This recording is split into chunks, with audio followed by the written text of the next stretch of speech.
everyone. Welcome back to Stirring Up Success with a Splash. I'm Angie Snowball, your Renaissance woman.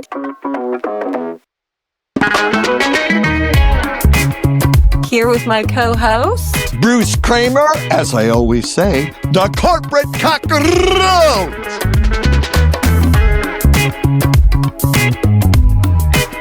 And I'm the slightly more understated Dr. Nawtej Dosanjh, the strategy doctor, but just slightly more understated. Lovely.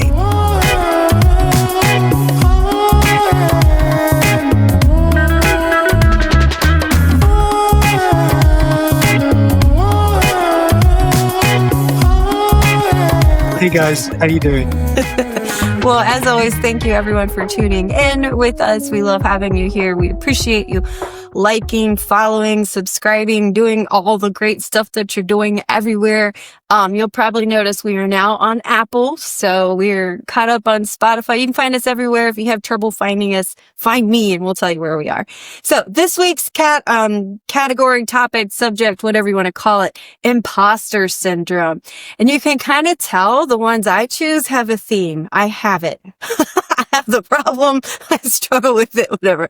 So this is me, Imposter Syndrome, and I have done so much work on this and it's still work in progress. These guys have so many great things to say about it. So I'm very excited to talk about it. For those who don't know what Imposter Syndrome is, because sometimes we get stuck in our own weeds, it is what it says it is. It's you don't think you're good enough. And this happens in our life. This happens in our relationships. This happens in our business, whether you're in the corporate world or you have one. This happens everywhere. So you really want to talk about it because the bottom line is it's lying to you. Whatever you think you're not good enough at, you either already are or you definitely can be. There's different reasons that we have it. There's different times in our lives that we have it.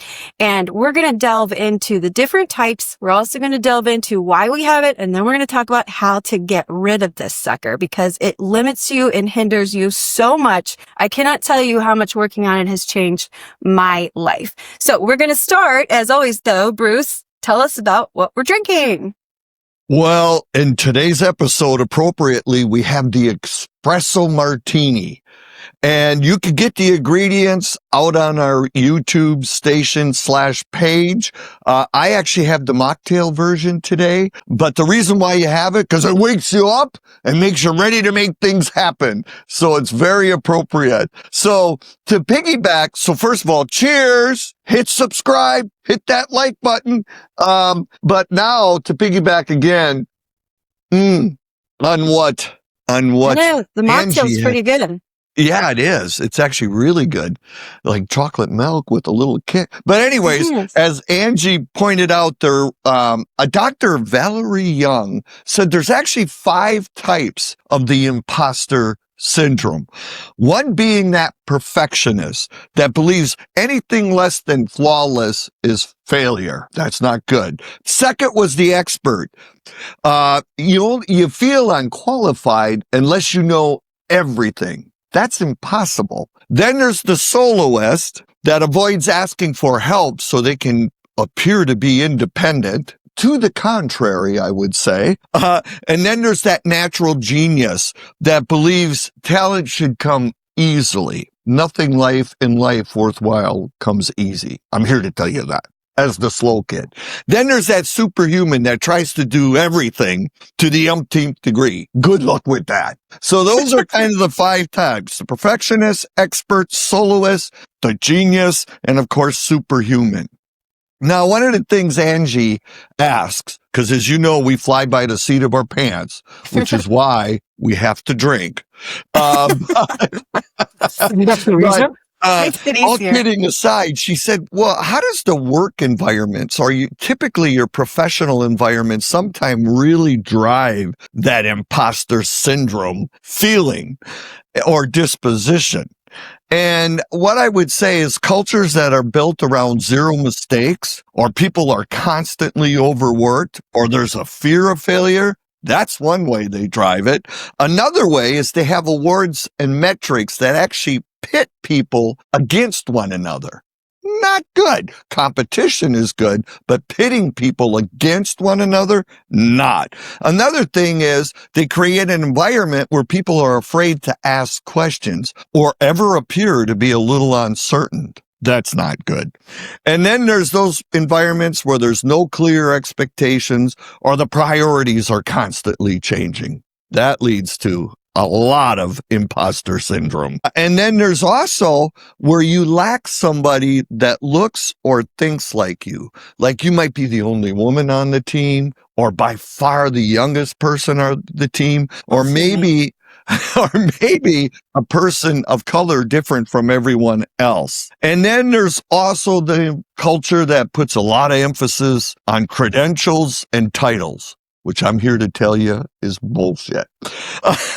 And then there's finally what leads to it is when leaders only discuss their wins and never share the arduous journey they're on in learning, the mistakes they made, etc. So those are things in the work environment that can cause people to take on one of these types of imposter syndrome. So with that, going to take a breath. Yeah. And now I'm going to ask some questions. Angie, I'm coming to you.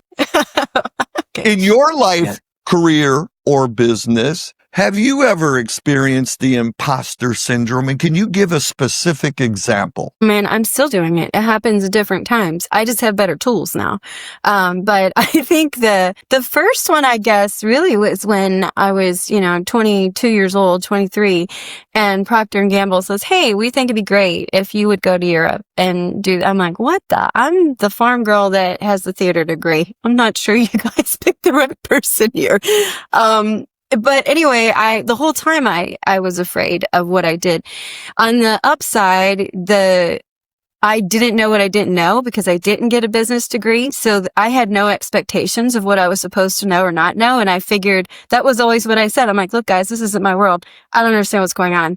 Can you teach me? Can you show me? So in that way, it kind of worked for me almost because I knew I didn't belong there, but I wasn't afraid to not belong there. So it was a different kind of imposter syndrome. I think the biggest thing, the one that hindered me when I realized it's something I really have to work on and will continue to, is when I started this company.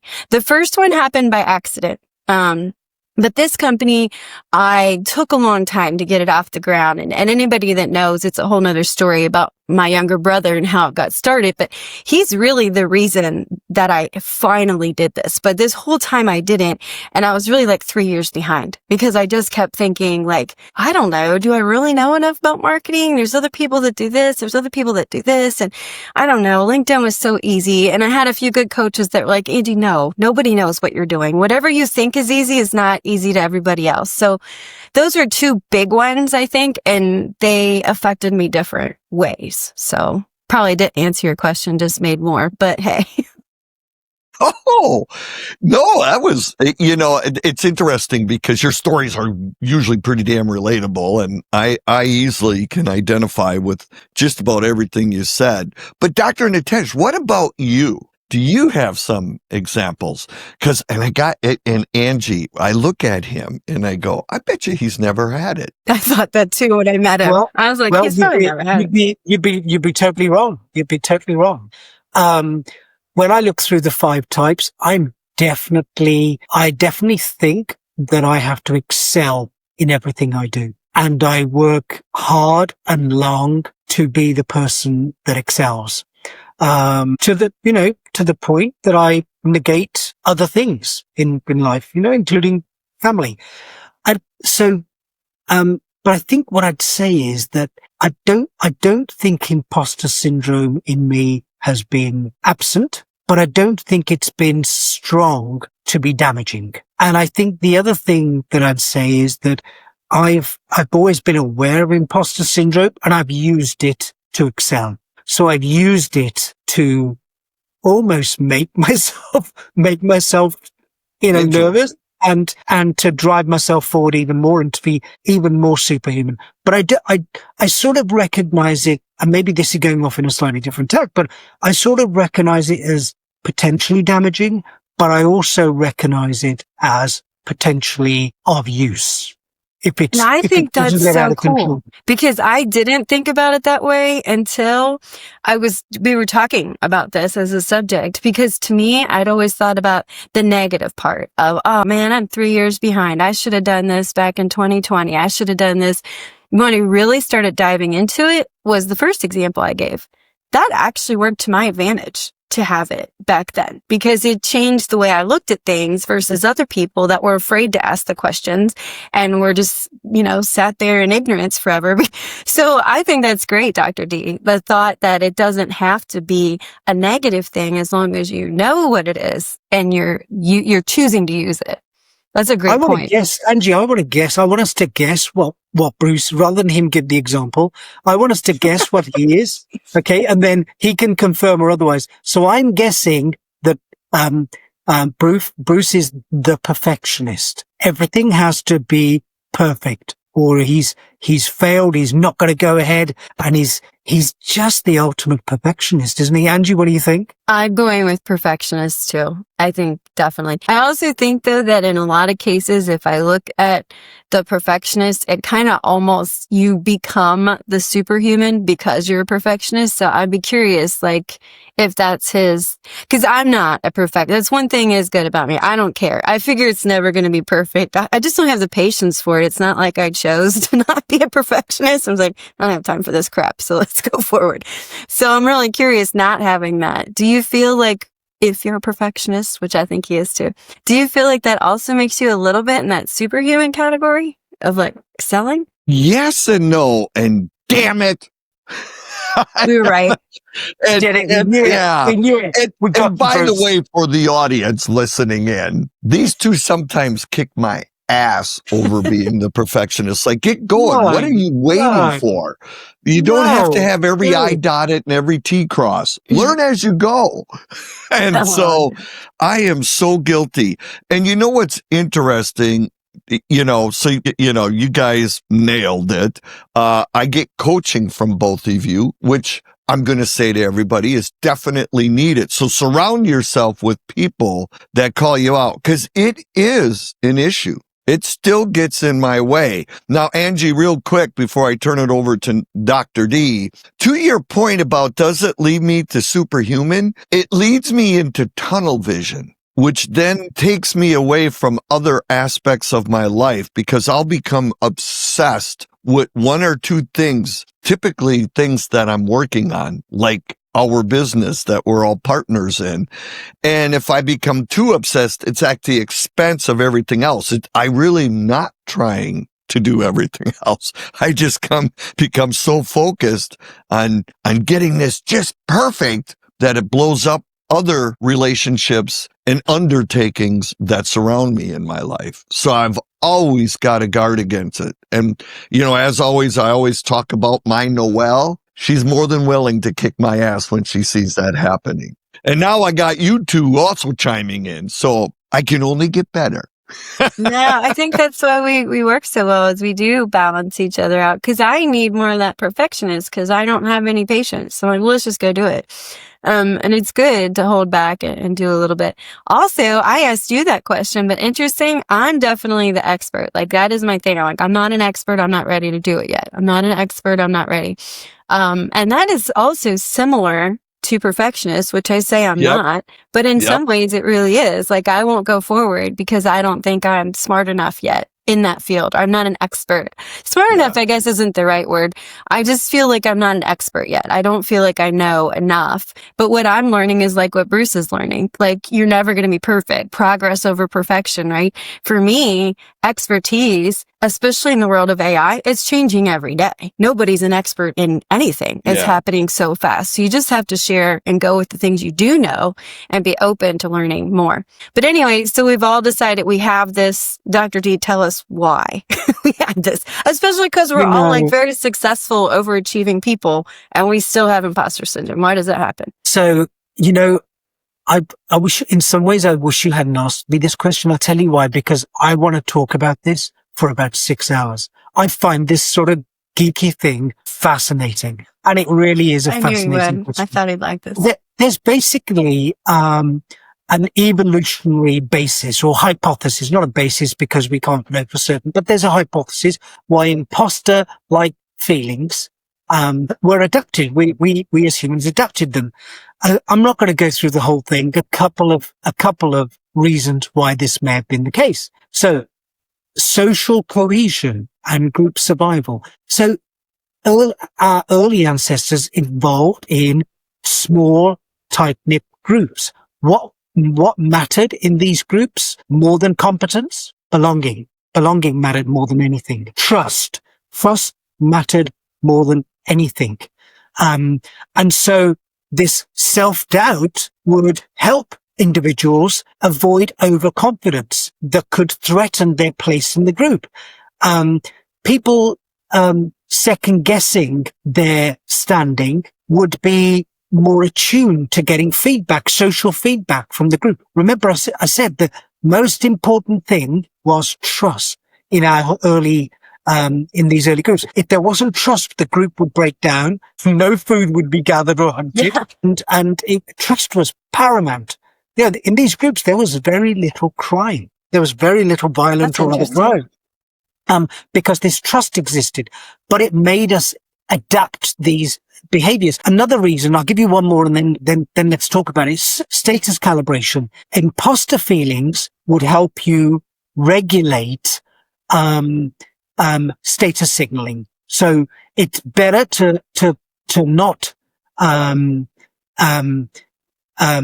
annoy, irritate somebody towards the top of the hierarchy. So it's better to have imposter syndrome that you're not part of that hierarchy, so you don't send the wrong signals.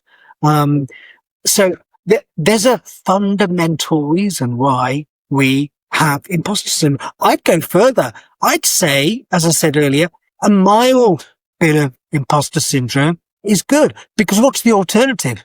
And this is, I'm going to ramble now a little bit. Angie, I'm going to come to you with what's the alternative to imposter syndrome?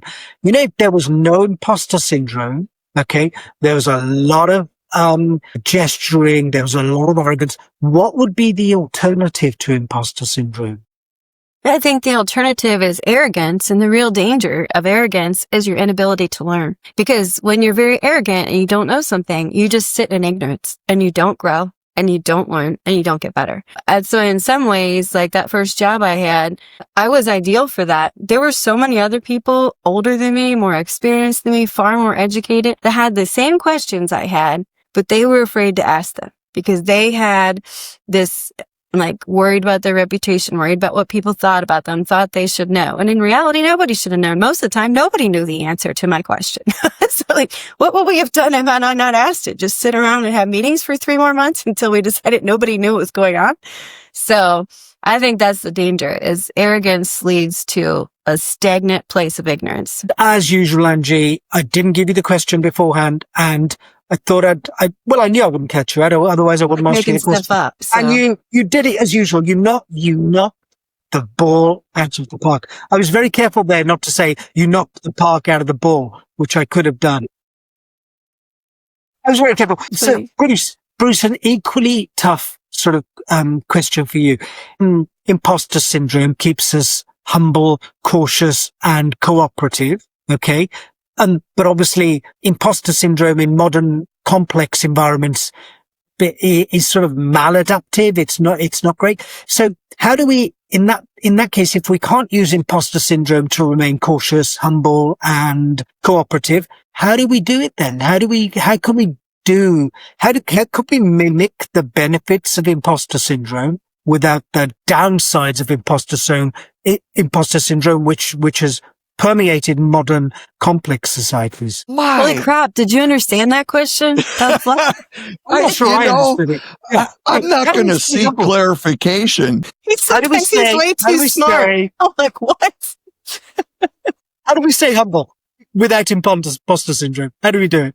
Well, so these concepts always help clarify. And we talk a lot about clarity. So to me, intuitively, when you guys pick on me about being, it is important to be almost damn near flawless. I hate failure, to the point I'm obsessed with it, even though anyone that knows me or has partnered with me, failure has been a part of my being. But how I would answer that, and to Angie's point, that's a loaded, good God, I'm not quite sure how to answer it, but what I would say is the imposter syndrome, just calling it out and then having other experts in the field kind of label, like, what are some of the types, just gives me guardrails as to when do I know I'm drifting into it.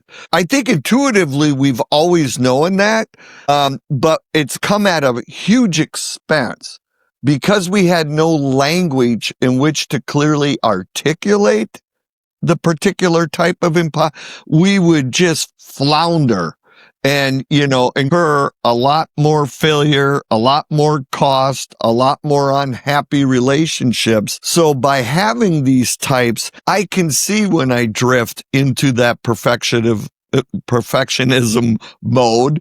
Not only do I get called out, but to Angie's point, you kind of thread through them. So related to that is the feeling of you have to know everything, the expert. Related to that is you're trying to be superhuman all the time. And so just having the labels to me coalesces exactly what I'm experiencing.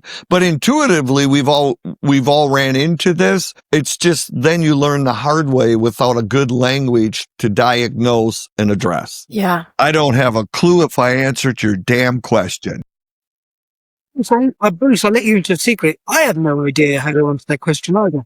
But I think, to my mind, the question is always more important than the answer.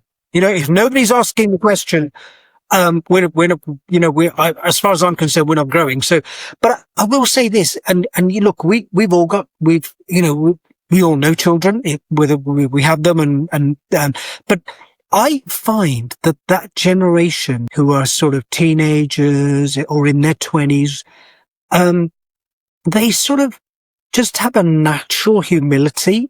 I feel that there's less arrogance in people who are younger. I could be wrong. I'm just anecdotal. I've done no research on it. But at the same time, they have less imposter syndrome. Am I right or wrong? They do have less imposter syndrome. I'll tell you that. I think some of them need a little bit more. I'm telling you, serious. I hired some kids to help, not kids, young people to help with content creation. And they come at me like it's perfect. And I'm like, okay, this is garbage.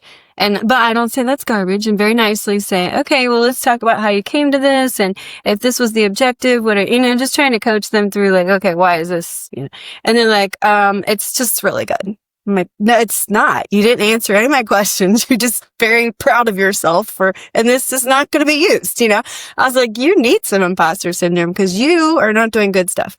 So I back to everything, back to balance, right? But it is interesting, that generation. And I think a lot of it might be, the concept of confidence, because at the bottom of imposter syndrome lies self-confidence, right? Self-esteem. A lot of that comes from, especially if you look at relationships, right? If you're having imposter syndrome in a life relationship, like your partner, or you're dating someone, you're like, I don't know why he's dating me. I'm not nearly as pretty as the ex, or I'm not really as successful. A lot of that comes from self-confidence. And I do think the younger generation is much, much better at self-confidence. Almost maybe possibly to the other side, right? Overconfidence, perhaps. Sometimes. Oh my God. But we don't know that. We don't know that. It's just a thought, and most things do happen like that. The pendulum goes too far the other way, right? And it takes time to make it slow down and get to where it needs to be. But I don't know, Bruce, you have a boatload of kids. What do you think?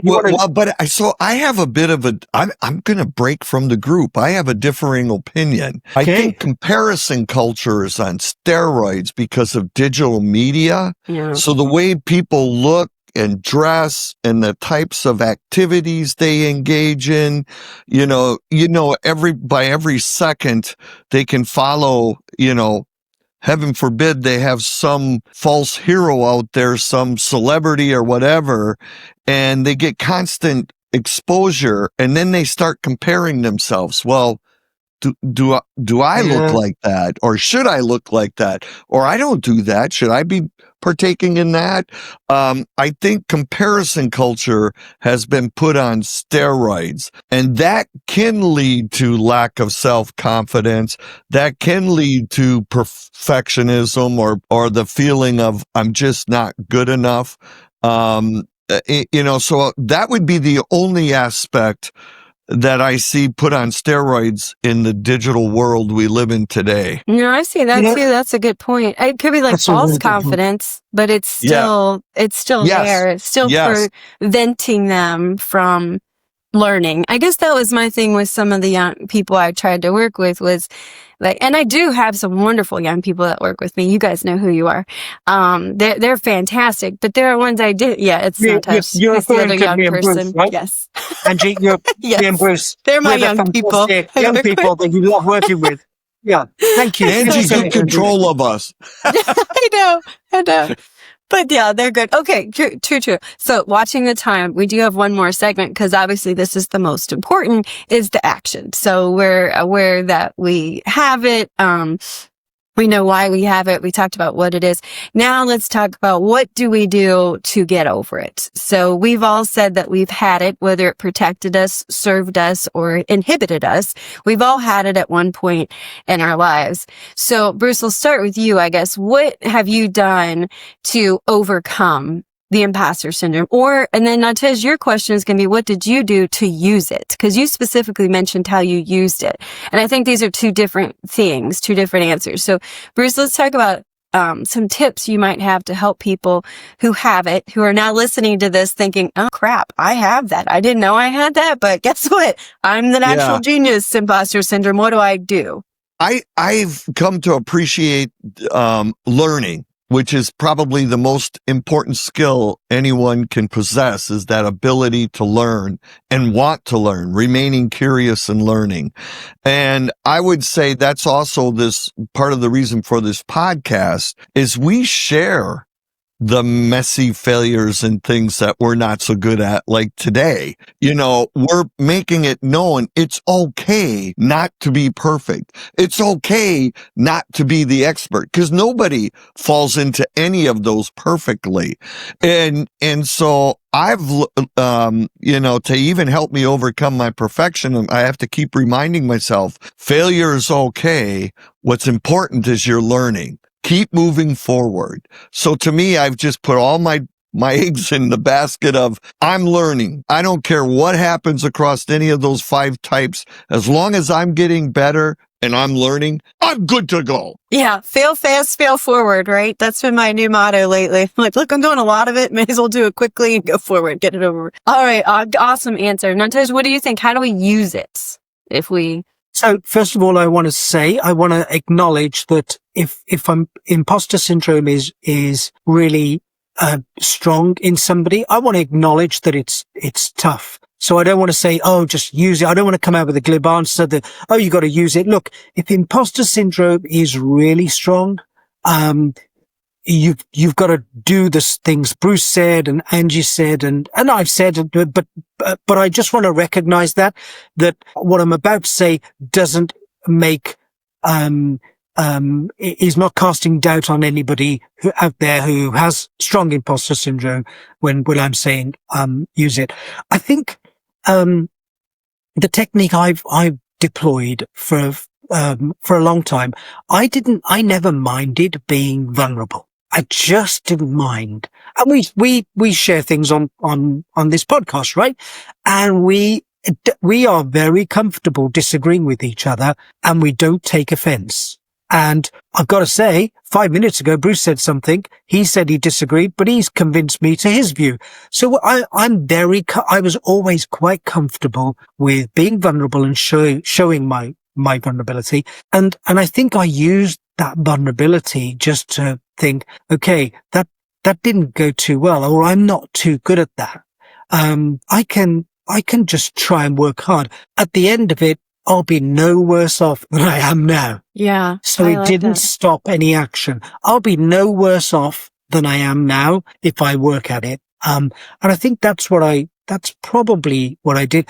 And then I used it just to sort of keep going. And but it became that superhuman thing really plays large in my mind about wanting to be known to be brilliant at everything when clearly I wasn't, I'm not. That's similar to me with like expert. Like I was so afraid of not knowing everything. And one thing that has helped me, well, and I think we all had this answer in different ways, is a different perspective. So that's where, for me, it was a combination of my brother, who was always no nonsense with me. He's like, basically, he's called me the dumbest smart person he's ever known several times.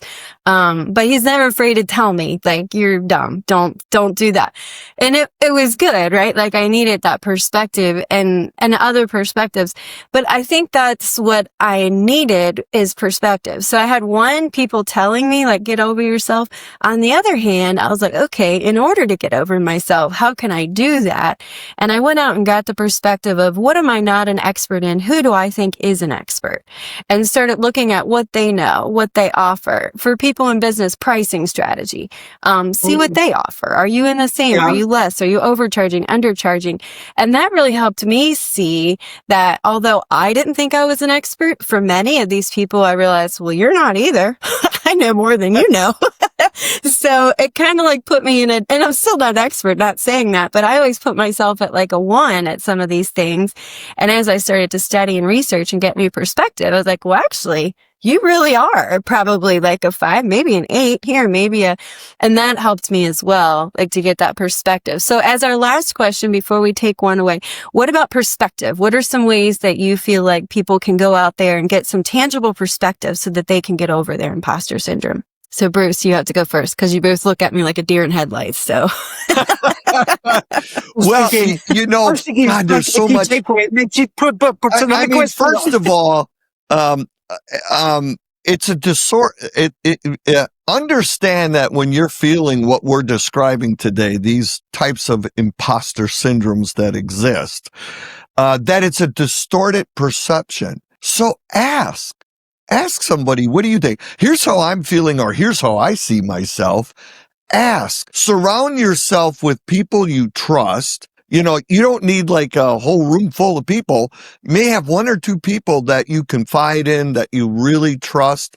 Ask, and you'll be pleasantly surprised how good you will feel realizing that, boy, you really do have a distorted sense of yourself. Yeah, that's awesome. And I find that people will give you very specific examples too. Yes. So don't be around the people that are like, oh, but you're beautiful and you're nice and yeah, I know, whatever. I want to know if I'm dumb or not. I want to know if I'm an expert. Surround yourself by people that are going to be honest. I think that's awesome, Bruce. Okay, Nawtej, how about you? Similar to what Bruce just said, and it's a line that is not my line. But I'm plagiarizing it. Never believe what you think. You've heard the adage, don't always believe what you read. Don't always believe what you think. Ask other people, Bruce said. I like that. Don't always believe what you think, because you probably haven't got the right answer. Cheers. That's another t-shirt. Speaking of, we have a merch store if you guys want some t-shirts and blankets and everything else. No, that's awesome. Okay, so we are done, but we're going to wrap up like we always do. What is the one thing that you guys want someone to take away from today? And we'll go backwards. We'll go to Dr. D first. What's the one thing you want people to take away? I just thought about it in the last 5 minutes where Bruce said something. He said, I'm going to disagree. So the one key takeaway I'm taking away from today is that it's really okay to disagree and still love the person that your colleague, your friend, your partner, your coworker, anybody. It's still okay to be friends. I just love the way we disagree and we convince each other or don't convince each other, and we're still kind and respectful. Yeah. Fantastic. Bruce, your turn. We all have it, so you're not broken. It's a universal human experience. What's important is to recognize it and then move forward, by some of the things we described. But you're not broken if you have imposter syndrome. In fact, if you don't have imposter syndrome at some point, you're just an asshole. I was thinking exactly the same thing, though. If you don't have it, we don't want to hang out. I've got to say, I think you're probably right. Perhaps my vocabulary may have been different, but I think you're right. Oh my God. And my takeaway is going to be very similar. I think that all the 5 types that Bruce looked at and talked about in the beginning, no matter when you decide you have it, what you have, and then you make these steps of how you're going to get over them, all of them, you're going to need one thing, and that's permission. You're going to have to give yourself permission to go forward. So don't wait for it from someone else. Stop waiting for permission to do something. Just realize that you can do it, progress over perfection, and go. Just go for it. So that is us for this week. I want to thank you again for joining us on Serving Up Success with a Splash. Please like, subscribe, follow, share, do all of the above. We can't wait to see you and more of you next week. And until then, cheers. Bye, guys. Cheers. Bye-bye. Thank Bye-bye. you. Thank Thank you. you.